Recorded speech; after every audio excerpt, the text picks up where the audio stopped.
임수는 명리학에서 물의 흐름을 상징하며 사람의 운명에 영향을 미칩니다. 물이 자연에서 생명과 성장을 돕듯이 임수 또한 그 흐름과 성질에 따라 사람의 삶을 크게 좌우합니다. 임수의 성질을 잘 이해하면 사람의 특성과 운명, 그리고 그가 겪는 경험들을 이해하는 데 큰 도움을 얻을 수 있습니다. 이제 임수의 특징과 그 역할에 대해 깊이 있는 설명을 해보겠습니다. 1. 임수의 기본 성질과 흐름. 임수는 큰 강이나 바다처럼 흐르는 물로 땅 위를 유유히 흘러갑니다. 그 성질은 유동적이며 물이 길을 따라 굽이굽이 흐르듯이 임수도 곡선을 그리며 움직이는 것을 선호합니다. 이러한 흐름의 특성은 임수의 본질을 잘 나타내며 임수를 인생에 적용할 때도 매우 중요한 역할을 합니다.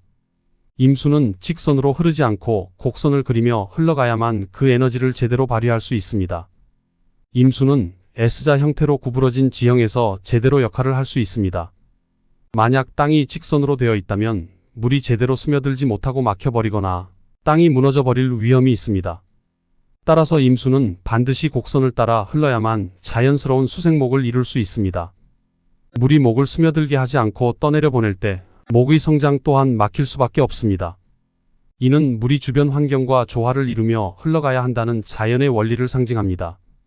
임수는 또한 금을 침몰시킬 수 있는 힘을 지니고 있습니다. 이는 물이 강력한 힘을 가졌음을 나타내며 때로는 금을 상징하는 재물과 목을 상징하는 인재를 동시에 떠내려 보낼 수 있는 성질을 의미합니다. 금이 침몰되면 재산이 나가고 목이 침몰되면 지위나 권력에 문제가 생기게 됩니다. 그렇기 때문에 임수가 주변의 금과 목을 조화롭게 다스리기 위해서는 흐름을 잘 조절해야 합니다. 이러한 임수의 힘은 강력한 재해로 작용할 수도 있고 반대로 큰 이익을 가져다주는 축복이 될 수도 있습니다. 2. 병화와 임수의 관계.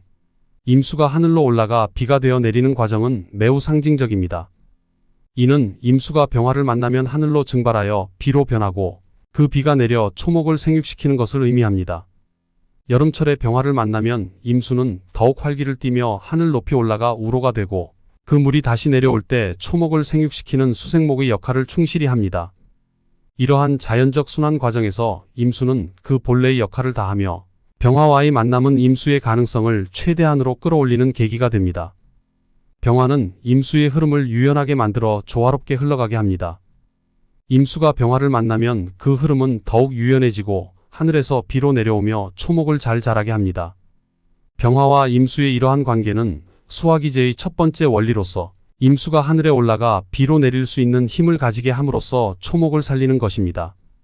병화를 만나지 못한 임수는 땅 위를 단순히 흐를 뿐 하늘로 날아오를 수 없습니다.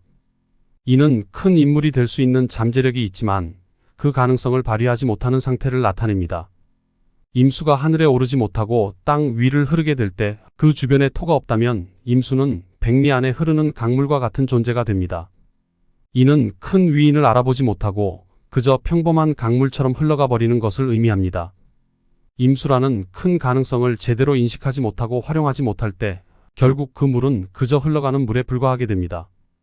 그러나 병화를 만나 하늘로 올라가면 임수는 봉황처럼 높이 날 수 있는 존재가 됩니다.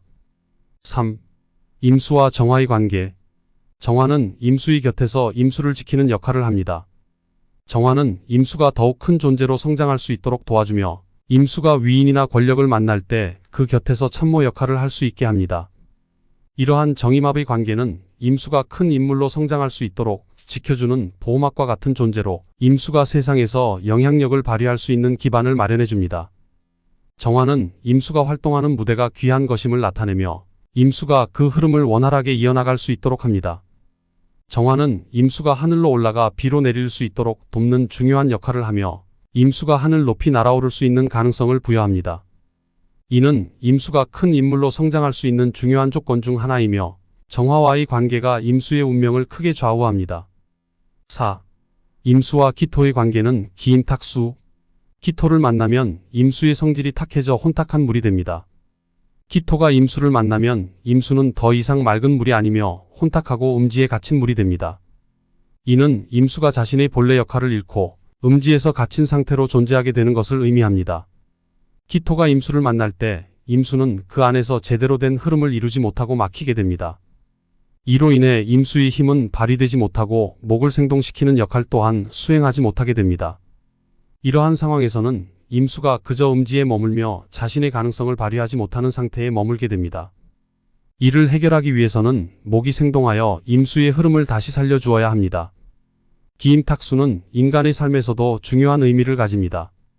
이는 사람이 자신의 가능성을 제대로 발휘하지 못하고 음지에 머물게 되는 상황을 상징합니다. 이러한 상태에서는 사람의 잠재력이 발휘되지 못하며 그저 주어진 상황에 갇혀버리게 됩니다.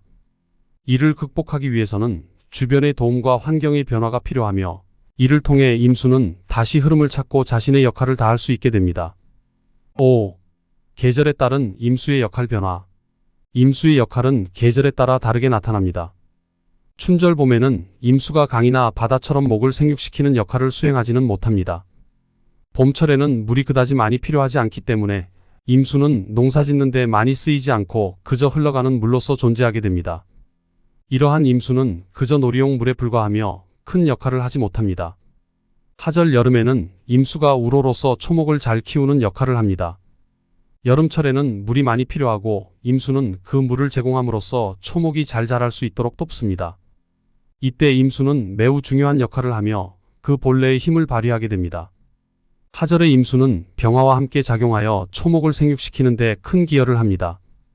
추절 가을에는 임수가 강과 바다처럼 흐르며 수로의 역할을 합니다. 가을철에는 물이 흘러가며 수확을 돕고 물이 필요한 곳에 공급됩니다. 이때 임수는 일하러 나가는 물처럼 필요한 곳에 자신을 공급하며 그 역할을 다합니다. 동절 겨울에는 임수가 눈처럼 쌓여 있으며 이는 사람의 마음을 가두는 역할을 하기도 합니다. 동절의 임수는 마당에 그냥 머물러 있으며 산이 앞길을 막은 듯이 그 자리에 머물게 됩니다.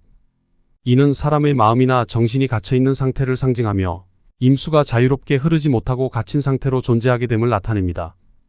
이러한 임수는 하늘로 올라가 비가 되어 내리는 역할을 하지 못하고 그저 땅에 머물러 있게 됩니다. 6. 임수의 가능성과 한계. 임수는 그 자체로 강력한 가능성을 지닌 물입니다.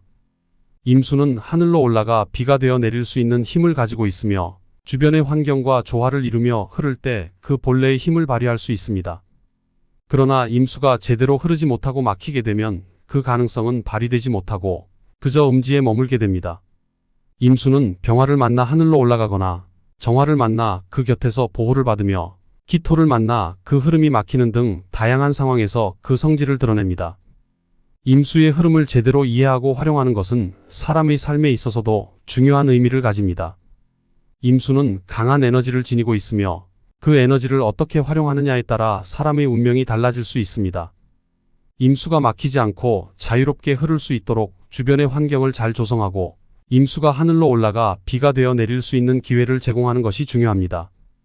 이를 통해 임수는 그 본래의 역할을 다하며 사람의 삶에 긍정적인 영향을 미칠 수 있습니다. 임수는 단순한 물의 상징을 넘어 사람의 잠재력과 그 발휘 방법에 대한 깊은 통찰을 제공합니다. 임수의 성질을 잘 이해하고 그 흐름을 막지 않도록 돕는 것은 사람의 인생에서도 중요한 의미를 가지며 이를 통해 우리는 더 나은 삶을 살아갈 수 있는 길을 찾을 수 있습니다. 감사합니다.